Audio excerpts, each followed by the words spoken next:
Broadcasting live from Pancho-Miga.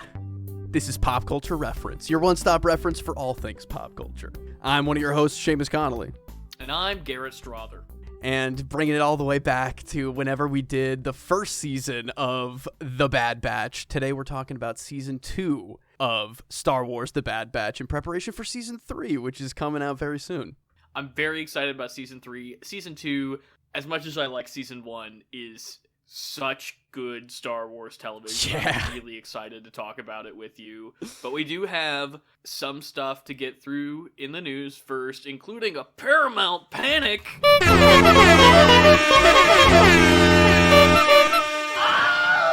Paramount panic. I mean, let's just keep it rolling, I suppose, because Paramount is going to lay off over 800 employees, about 3% of their total workforce. That is just horrific numbers. This is happening more and more lately, that entertainment companies are realizing that the streaming bubble is unsustainable and that the way that they engage with the consumer marketplace is not healthy, and instead of actually changing their business practices, the solution is to lay off employees in mass. Paramount, this isn't the first layoff we've talked about of theirs on this show. It's still really disheartening and shocking, and I mean, all the studios are running into these problems, and it's almost like the industry needs to reevaluate what they're doing and the actions that they're taking. Yeah, I think so as well. I know that there was like record viewership on Paramount Plus for the Super Bowl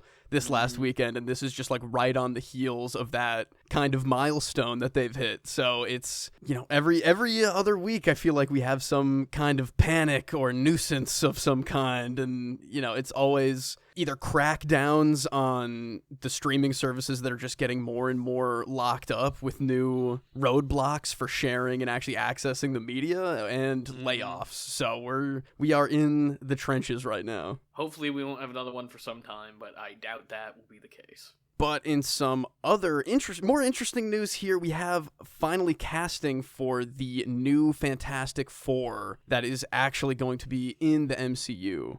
Pedro Pascal, Vanessa Kirby, Joseph Quinn, and Eben Moss-Bachrach. This is interesting, I suppose. I guess this is more interesting than anything I've cared about that has been announced in the MCU in quite some time. You know, I retain affinity for the Fantastic Four, and I have been for a long time interested in the prospect of seeing the Fantastic Four brought properly to the screen. I have an affinity for the old Fantastic Four movies from the early 2000s. I don't think those are particularly good, although the casting for them was perfect. I mean, I literally don't think you could get better casting, except for maybe they could have found somebody better for Sue Storm than Jessica Alba, somebody who could act, perhaps, but overall, I mean, I think Ewan Grufford, Chris Evans, and I mean, Michael Chiklis is Ben Grimm. He was born to be the Thing, which, I don't know, Seamus, what do you make of this casting overall? Well, I have, like, my only awareness of the Fantastic Four, really, is seeing the Silver Surfer trailer about 100,000 times for some reason when it was coming out. And the Fan Four-Stick latest reboot of the franchise that really was maybe one of the worst movies I've ever seen in a theater.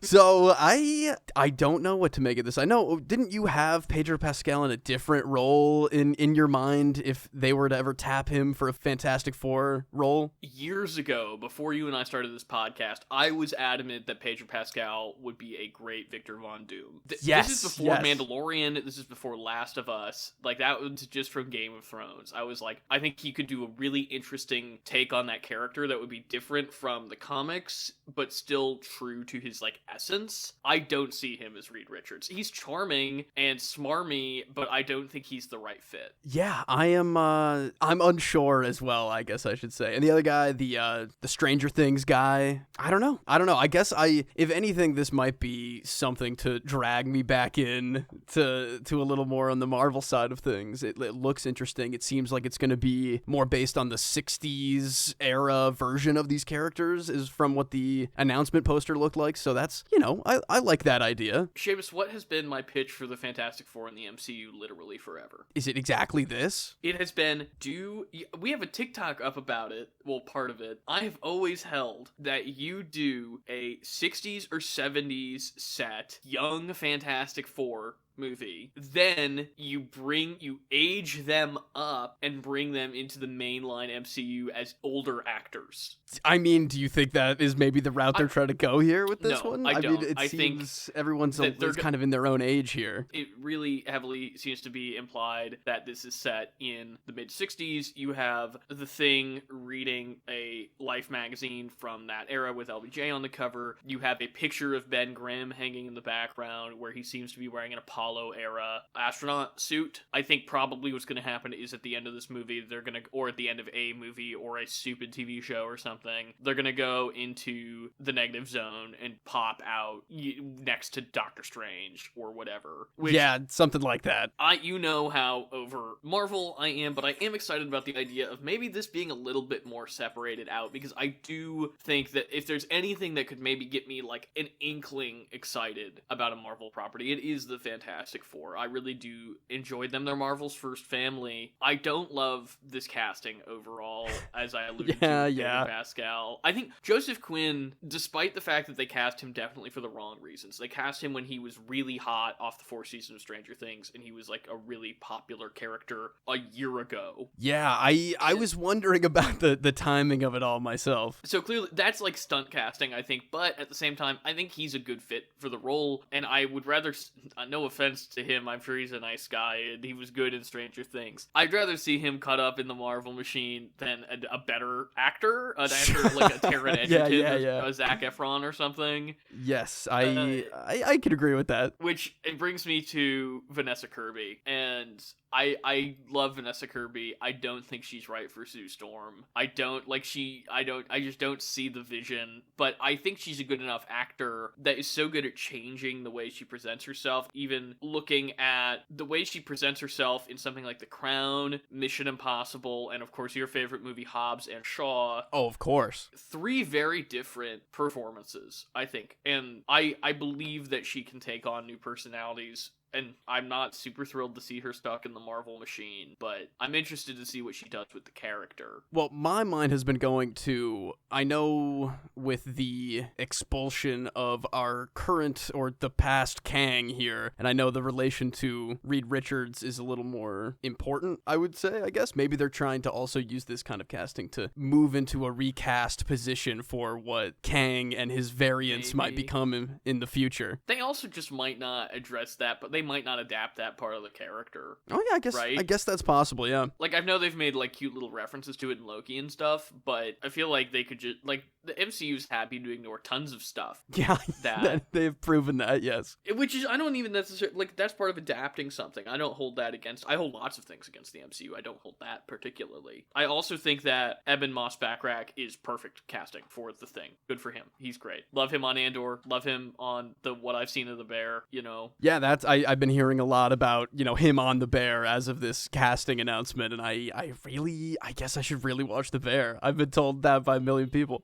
I mean, you're gonna be like, they're eating at the Chicago place for a lot of that show, probably. I know that's the 2 episodes I've seen have mostly had that experience. Sure, I enjoy it. It's a good show. But I tentatively am interested in this. Excited, it would be a strong word. Certainly, you and I have already discussed this a little bit, but it'll be interesting to see how this will be fulfilled. Yeah, if anything, this is just maybe a little reminder for us to watch those old Fantastic Fours that I have not seen yet, because I think that would just probably be a lot of fun instead of putting all the weight on this new one. I think my ultimate button on it is I'm really excited to revisit the old ones and have an excuse to do them for the show, and I really wish that this announcement had happened 5 years ago when I still had a scrap of caring left. Oh, well, they'll keep trying. They'll keep doing big stuff like this. But man, if this isn't going to do it for you, I don't know what will. Exactly. I mean, maybe the trailer will come out and it'll look amazing, and I'll be fully back on the Marvel train. Choo-choo.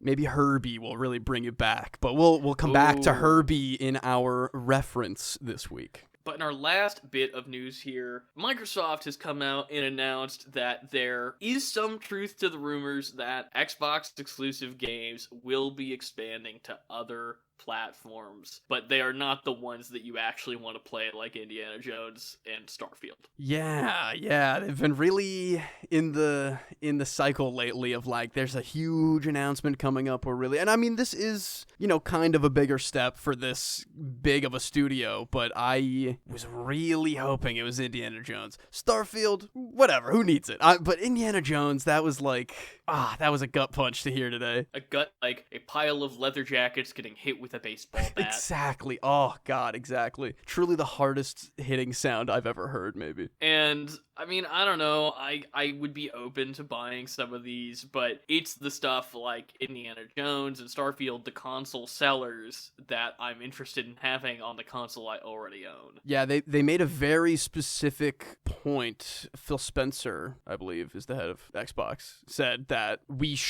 people shouldn't expect that since there's a couple titles that we will be getting, the dam will not break and we will not get like every Xbox game ever. And I feel like that is really tempering a lot of Halo expectations, because I don't think, if this is their big announcement and they're not willing to, put more of a staple and really stand by that to expand to other platforms, I don't think we're really going to get much of anything. I also think about how, now 7-8 years later you can get Uncharted 4 on PC, but you can't get the first 3 Uncharted games. Or you could get Spider-Man, the first Spider-Man on PC, but you can't get the new Spider-Man 2 on PC. So kind of inverting that to Xbox, I feel like this might be a trickle system where once sales slow on older games, then they can pump them over to PlayStation and get that influx of cash. Well, when we finally get some actual official announcements on titles instead of just rumors that are going around, maybe I'll feel a little more into the idea of sharing that cross-platform compatibility. I know they specifically said that there is a focus on community-oriented games, so I assume some cross-platform multiplayer is where they're really focusing a lot of their attention, because they know that they can still bolster their own player base if they open up that cross-platform channel. Well, we'll keep covering this as long as they're making announcements, and I'm not necessarily excited, but I am interested to see where it goes. Kind of like the Fantastic Forecasting news.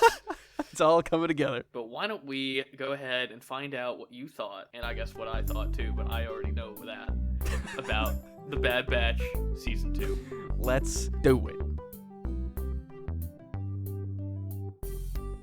For today's main segment, we are talking about the entirety of Season 2 of Star Wars: The Bad Batch. Garrett, where do you wanna give me your feelings about this new season here? Where do you wanna start with that? I think that The Bad Batch has become the best animated Star Wars show at showing the realities of life under fascism and the rise of the Empire and the way that the Empire robs everyday people of their agency and the pleasures of daily life. That, honestly, I think it's the best Star Wars thing outside of Andor to tackle those ideas and themes and show exactly how necessary the rebellion is and action against the Empire in any form is. I think that Season 2 takes character archetypes that I enjoyed in the first season but didn't still fully engage with as a this is a fun little show. It's not the part of Clone Wars I maybe would have chosen to spin off, but I'm enjoying it, into characters that I really care about and enjoy spending time with, and at the end of Season 3 will be sad to see go. Yeah, this has been an incredibly enjoyable season of television, I think I can say. There's a couple really fun side missions that we get to go on, but then there are these Dr. Pershing style one-off, two-off little arcs of like really specific breaking away from the Bad Batch themselves episodes that I think are just incredible. That's the Andor drip feed that I'm feeling from some of this. That's where we see most of the best examples of that reality of fascism that you were talking about. There's one episode that I think it's almost like a fable, and we'll get into it in the spoilers, that is one of the best Star Wars things ever, period, in any medium. I love what they have done with Crosshair in this season. It is mind-blowing to me how much D. Bradley Baker can bring that character to life. And I was rewatching a couple of the episodes for the show, and there was a beat where Crosshair gave a line read, and I was like, man, that's really interesting, because I feel like most other actors would read that line this way. And then I had the thought of like, well, if Rex said that line, Rex would say it this way. But he took it and was able to put his mind in the space of Crosshair and read it completely differently. And it works so well, and it tells you so much more about the character, and he's good at doing that for every member of the batch, but specifically the way he has fleshed out his performance of Crosshair on top of the writing that Crosshair has gotten is immaculate. Yeah, I am so excited for season 3, honestly. You know, I very much enjoyed season 1, but I wasn't jumping at the season 2 premiere, but having gone through the season 2 now, I'm like, I don't know, maybe it's just because I binged it so rapidly this week that I'm missing it already because of the direction that it's heading in. But man, is it just like mature, interesting Star Wars. And this is me sitting and trying to convince my other coworkers, like, the animated Star Wars shows they're not just for kids, I swear, but this specifically, this is just like such an ultimate evolution of where these animated series have gone. Totally agree. But also, funny Ben Schwartz robot get exploded. Teo. That's a spoiler, Garrett. Is it? Sorry. No, it doesn't matter, Teo. Oh, I weep for Teo. I texted you. Oh, maybe we should just get into spoilers. I feel like a lot of the praise that we can just gush over D. Bradley Baker's performances, I know we echoed in the H.E.R.B.I.E in that first Bad Batch episode. That was an accident. I'm sorry. But it just came out. It just it's so naturally. The spirit of Omega took over me. Truly, I've just been slowly gaining a New Zealandish accent over the course of the week. But yeah, I agree with you. Let's just go ahead and call spoilers. Everything I think important that we need to say about this season, non-spoiler wise, we've already said. Watch it. It's worth watching. If really you like good. Star Wars, watch this before you watch Ahsoka. Watch this before you watch Boba Fett. You know, this is so much straight better. up. Honestly, yeah, straight up. It's one of the perfect pieces of era transition Star Wars media. And I know there's been many attempts, and there's probably more of those than there are less of those at this point. But man, does it hit hard. Completely agree. But official spoiler warning for Bad Batch Season 2. R.I.P. Teo. And that one dude in the stands of the riot race who just gets his chest blown out by a laser blast. Goddamn. Seamus, when have we ever followed orders? Damn, dude. Yeah, it's a tough one to swallow. Good God. That is so heavy, man. I just went from Teo and the guy getting laser blasted to this. Sorry. We could talk about Teo. No, we should talk about real things. We really should. Because I don't know if future Seamus left the Teo spoiler in... right, yeah. Pre-spoilers, Teo, Ben Schwartz, wonderful little racing robot. The first time I watched this season, I was like, what are we doing with this episode, even though I liked Teo? But I think something I do like about this show is that it has the quote-unquote, like, filler episodes that are so maligned by modern TV audiences for some reason. But that's where a lot of the life of the universe of the Bad Batch comes in. It's not so small feeling like something like Ahsoka, where it's just like, what even... Wow, we're traveling to a new galaxy, but who cares because we're all standing in the middle of the volume doing nothing. Yeah, how crazy is it that there's more life in the Bad Batch, an entirely CG animated show, than there is in Ahsoka? That's such a bummer. You're right. I think we should talk about the Tech dying in the room. Yeah, Tech dies. He's dead. This is not, unless they want to really piss everyone who actually likes the show off and pull like an H.E.R.B.I.E situation where he's just like, he's just a Lobot now. They got him and they get whatever. But I think I kind of think that's on he dies on the place where they're making the clones. Yeah, the clone stuff and everything. You know, I think it's on the table. And my new favorite bad guy, Dr. Hemlock, as played by Jimmy Absolute Simpson. I'm so happy to see that. He found his body. he? Well, he found his whatever because he finds his goggles. Oh, speaking As of goggles, that oh traitorous- my god, As that traitorous Trandoshan. Trandoshan, thank you. That would punk say. ass Trandoshan Sid. I can believe it. That's been like looming for the entire 2 seasons that, you know, if the boys are gonna betray Sid or bail out on Sid, that they're gonna, you know, call in the ops or whatever. But damn, I don't care that Sid is sad taking the credits or whatever. Like, screw them. Yeah, it's awful. It's Rhea Perlman, I think, does a really good job. Like, does she care about Star Wars? Probably not. Does she do a good job voicing this awful, scummy Trandoshan dealer? Yes, she does. Yeah, honest to God. I mean, it's a great character, and it really hammers home that, like, hey, sometimes the characters on the Bad Batch are just like actual scumbags, and they're maybe not going to be redeemed by the end and feel bad enough for the clones to not turn them in. You know, it feels interesting. Another element of this series that feels like it's in line with Andor. Yes, exactly.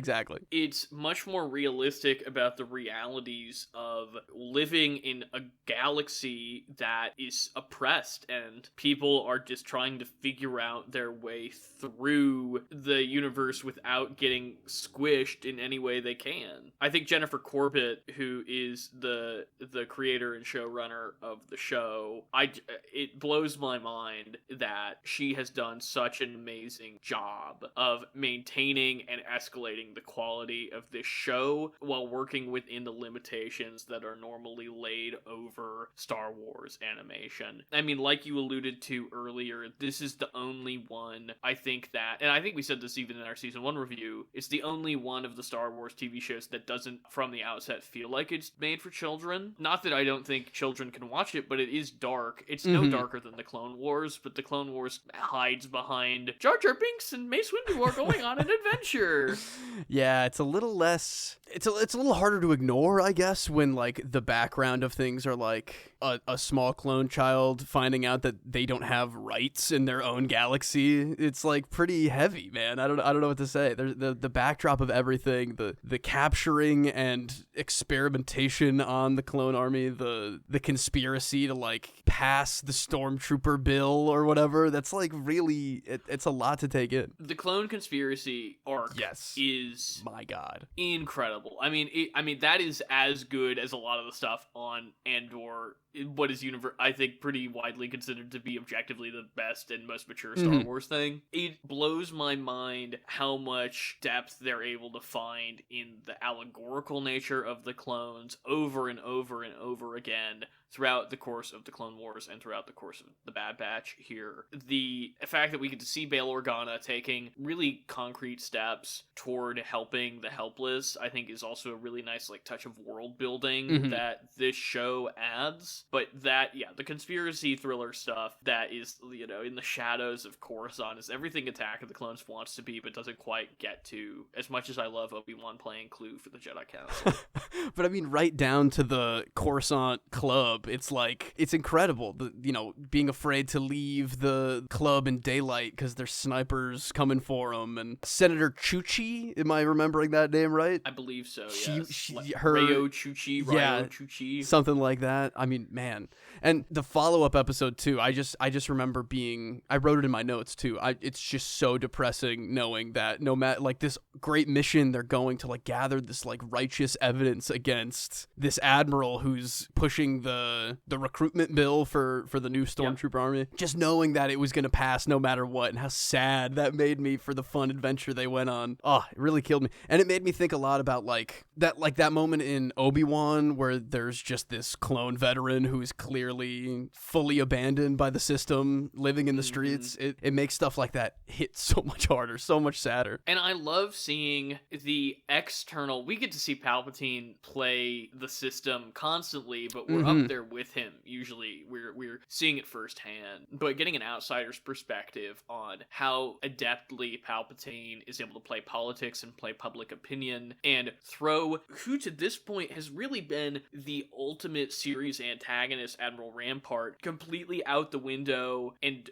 banish him and prison him mid-season. That Wild. The Batch are actively participating in the dehumanization of of clones inadvertently, but still they are active participants in that system. And then we get to the things with Jimmy Simpson's character, Dr. Hemlock, where we have this shadowy, more secretive season 3 finale antagonist plotline. What do you think they're doing on that planet, Garrett? They're doing clone research. Where do you think Snoke's? You think it's the Snokes? But they already kind of teased that stuff with Mandalorian garbage with too, didn't they? Yeah, so like, I guess. Where okay, are we? They're where are we building going? Grogu's. Whatever they're doing, they're building something. wait, which era would make more? Yeah, I guess maybe. Yeah. Oh maybe... wait, no, I guess they wouldn't be built because Grogu's already alive at this point. Right. Yeah. It's funny to think Grogu's sitting in a hoverpram somewhere during all of this. Oh, that's another note I took was Cal Kestis, Grogu, Omega, and Kanan are all just like little preteens running around at the same time at a certain point. True. And they could have all met up, man. God. I've always had a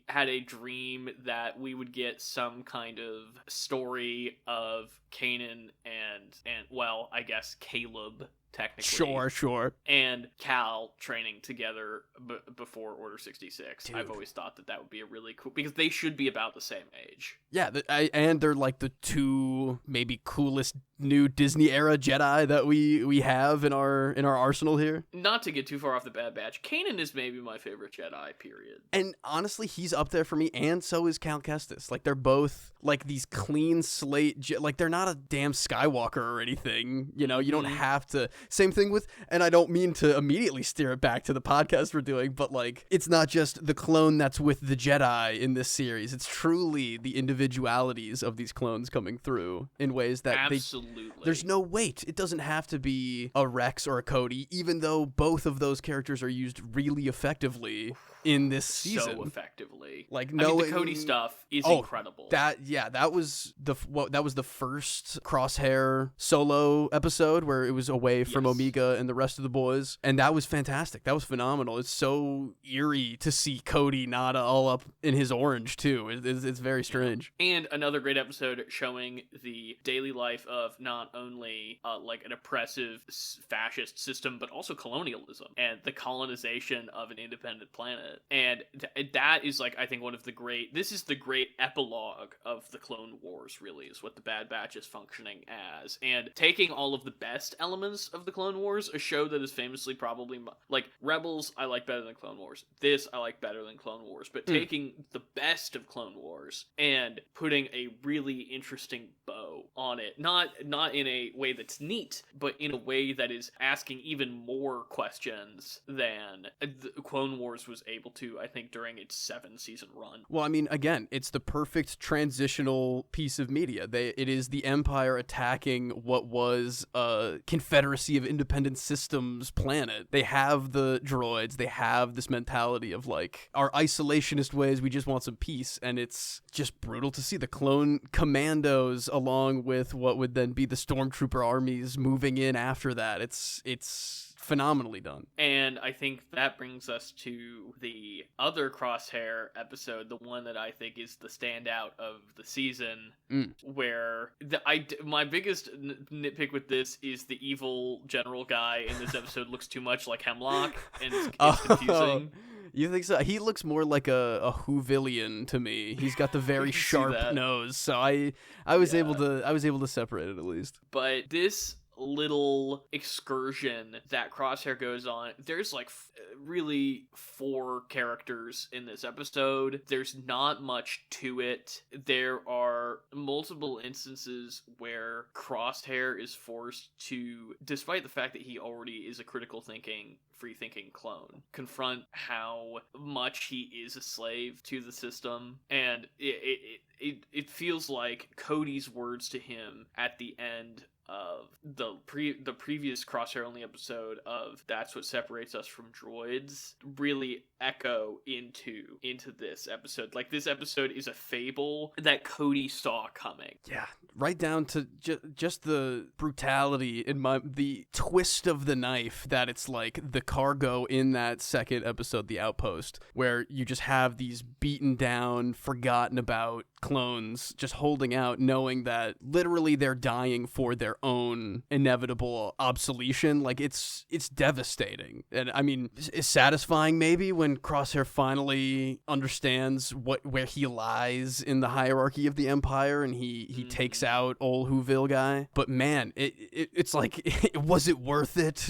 My loss of these clones that we were just introduced to, I mean, it destroyed me. Exactly. There's no winning under the Empire. Their retribution will still only get you thrown in prison, and it won't bring the people who wrongfully died back to life. Mayday, they do such a good job of characterizing him with such a short amount of time. And showing him to be a good man and a reliable soldier, while also not being just a caricature, not being a perfect martyr, and having a characterization of his own. He is not just a mouthpiece for the ideologies of the episode either. I mean, there are times when he is wrong, but that all compounds to make his death all the more devastating. So, that being said, you can't even fully be satisfied when Crosshair kills the evil guy, because then there's a million more evil guys to take his place. Man, I am so looking forward to more Dr. Hemlock. His soft voice, it's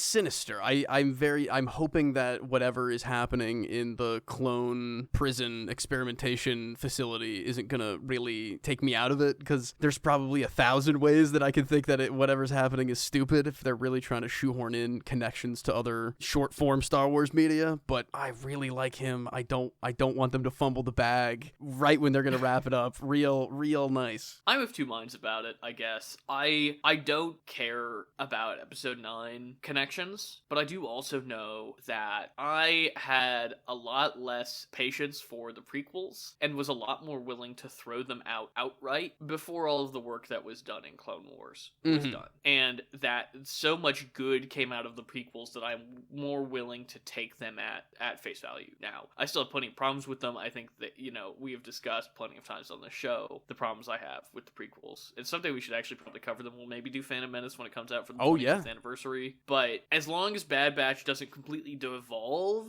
into fan service, or not even fan service, but like just retconny, trying to fix all the things that went wrong with the last Star Wars movie. If they can take an interesting character like Dr. Hemlock that I like, and take all these other characters that I'm invested in, and tie them in a little bit to that story, I don't think I would hate that, as long as it's not undermining, like you mentioned, all of the great work that preceded it. Yeah, here's hoping that they're going to stick the landing here, a little bit more of that Andor flavor on the drama that we're getting here. I truly don't know where we're going next with all this. We kind of have a little bit of a cliffhangery ending, something that I thought that they thought I was gonna think was more shocking, perhaps, but in a show entirely based around very genetically unique clones in a facility about experimenting on cloning, I didn't gasp at the sister reveal. No, I think it's more shocking for Omega than it is for us that she has had such an odd individualized reality, and going from this fish tank life on Kamino to her adventures with the Batch. And that's why it's so hard when people like Echo leave her, even if he's not dying like Tech, is because she's so used to this small group that, and she also is a child. It's easy to forget that, I think, because she's so competent and so adult in so many ways. But having your world cracked open like that in an existence where you've been constantly told that you're special, that you there's a reason her name is Omega, that maybe apparently not. And I hope they dig into that a little bit more too, because I think that that's something that Star Wars is constantly flirting with and then retracting, a deconstruction of the chosen one mentality that a lot of Star Wars media, and I'm not trying to turn this into a sequel I mean, it's okay if it veers in that direction. There have been multiple times over the course of the Star Wars saga, not just in Last Jedi, but Last Jedi is probably the most highbrow example of saying it's great that Luke is Darth Vader's son or whatever, and that the Chosen One prophecy, sure. And I think even the prequels do this a little bit, but then to say, well, but they're like, that's not true. It's all phony. It's all this structuring that characters in universe are doing to make sense of a scary, uncaring galaxy, and that all that really matters is the good inside you and the actions that you take because of it, and what you do with the people you care about and for the people you care about. And I think that there's been so much talked about with, like, you know, everybody wants Omega because she's so special. And if season 3 can really expand the idea of Omega reckoning with the idea that maybe she's not as special as she's always been told, not that I think she acts like oh, la-di-da, look at me, I'm special, that will play a really valuable role in the larger Star Wars mythos. Because, like, I mean, if you look at the Star Wars saga as a saga, kind of the ultimate journey of Luke is that, like, if you look at it, like, from episode 1 to episode 6, Luke looks like he's the chosen one, right? And he is, and he isn't. And it doesn't matter parsing it, who the Chosen One is doesn't matter. Does the Chosen One prophecy even exist? Or is it just another way that the Jedi alienate and doctrinate their way into problems? And put too much pressure on younglings who then turn into psychopathic, dark Sith Lords. And I want to see Bad Batch, a show that I know is so adept at being up there with the best of Star Wars thematically and politically, take on a difficult saga-defining question like that. And that's another thing I maybe want a little bit more out of season 3. I want maybe some Kamino flashbacks. I want a whole day in the life Omega episode of what she was doing, her perspective pre-season 1. I'm really thrilled to get to talk about season 3 coming up shortly, and I'm very excited to see where it goes. And this conversation's only made me more excited, to be honest. Oh yeah, seriously. I'm going to keep up. Hopefully not forget about it again, but I don't know if I could. I'm pretty locked in right here after season 2. It's definitely a stronger season than season 1. It's Definitely one of the strongest seasons of Star Wars television, period.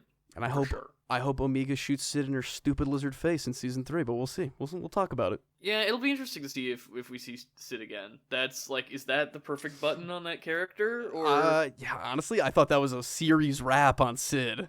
I think so too, but I mean, I like how much time we got to spend on Ord Mantell. I love the reclamation, and the expansion of Ord Mantell as an actual living place, and not just like a wretched hive of scum and villainy where Han Solo ran into that bounty hunter on Ord Mantell and maybe changed his mind about staying with the rebellion. Maybe we'll run into it in a video game one day. It'll be fun. Oh, you mean, like, isn't that in Shadows of the Empire? Oh, is it? I haven't played Shadows of the Empire in probably 15 years. Not sure. But in my brain, it seems like Shadows of the Empire has Ord Mantell in it. Or maybe just Dash Rendar talks about Ord Mantell. No, maybe. This is not the Dash Rendar cast. Sadly. Let's move on to our pop culture reference. Let's do it. For today's pop culture reference, we're going to be talking about H.E.R.B.I.E. In 1978, after the Human Torch had been individually licensed to appear in a standalone film, Stan Lee pitched the idea of a small robot companion to replace him on the Fantastic Four team. The humanoid experimental robot B-Type Integrated Electronics, or H.E.R.B.I.E., was the last act of legendary comic book artist Jack Kirby for Marvel, and the character would first appear in the 1978 animated series, The New Fantastic Four. 1 year later, in August of 1979, H.E.R.B.I.E. made the official canon transition to the Fantastic Four comic run in issue 209, with the cover image boasting his arrival to the team.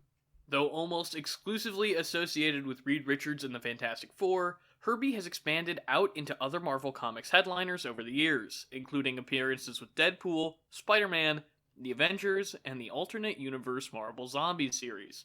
There has only been a single live-action appearance of H.E.R.B.I.E., visible in a non-speaking cameo during a deleted scene from the 2005 Fantastic Four. But the official cast announcement for the upcoming MCU Fantastic Four prominently shows H.E.R.B.I.E. with the other members of the team. Other iterations of H.E.R.B.I.E. throughout video game and television adaptations have been voiced by both men and women, so the lack of an official casting announcement means that it is unclear which inspiration this latest version will take from. I had never really heard of H.E.R.B.I.E. until this casting announcement, but I do like the idea of just like a little robot friend who's just kind of around. The Scrappy-Doo of the Fantastic Four team is what I'm imagining. I have always had a fascination with Herbie. He has cropped up in a few Fantastic Four comics, and I think probably Spider-Man comics that I've read over the years. I find him a delightful little boy friend. Well, not always boy. Like you mentioned, he has appeared as masculine and feminine over the years. But I really like the idea of that character. I totally agree with you on the scrappy-do-ness of him. And I am very curious to see who they get, because I think you can have a little bit more fun with a voice acting role casting decision, not only because it's such a funny character, but also I don't feel like, think about Paul Bettany in the early MCU stuff. He would come in for like 3 hours to do Jarvis, and I love that he was in it, you know? Yeah, I don't know. I would like somebody just really out of left field. My nightmare is that they just do the claptrap thing and cast Kevin Hart is this little robot, and I would. You could just imagine how fast my already waning support for something like this would just sap out of existence. But I have some faith that they'll have a little fun with it. Have some weird in-jokes about this insanely strange character that I guess has just been around forever and I've never noticed. My immediate thought was, and I think this person has somehow not been in the MCU yet, despite his prolific nature. I mentioned Paul Bettany a minute ago, but I'm thinking of another Knight's Tale alum for this role, Alan Tudyk. I think would be a great choice. He would have a lot of fun with it. I know he's already a Disney robot with K2SO and Rogue One. But you've just blown my mind that he's gonna be Herbie then, right? Like that is the only thing that makes sense to me. My joke answer is Kenneth Branagh doing the Poirot voice. I'm quite possibly the greatest robot in the world. But he's too busy doing Nightmare Alley 2 in his Poirot voice. Nightmare Alley sounds like it could be a Hercule Poirot mystery, doesn't it? That's true. The murder in Nightmare Alley. Death comes to Nightmare Alley. Honestly, just make him do an American murder mystery at a carnival, and I would actually unironically go see Nightmare Alley. That's the problem, is that I'm excited to watch Nightmare Alley, but we'll never be allowed to because we've trapped ourselves in this prison. It's just, we can read the novelization of the film of Nightmare Alley, but we can't actually sit down and watch it. Gray area, if we watched the original, 30s Nightmare Alley, do we know too much about Nightmare Alley at that point? Does that ruin the bit? I think that's fair game, if I'm being honest. Because when I think Nightmare Alley, I'm thinking Bradley Cooper. I'm not thinking of the old one. I can assure you that. Sure, I mean, as long as it's not that specific iteration, I feel like we're in business here. Well, honestly, most anticipated thing about the upcoming Fantastic Four movie is definitely Herbie casting.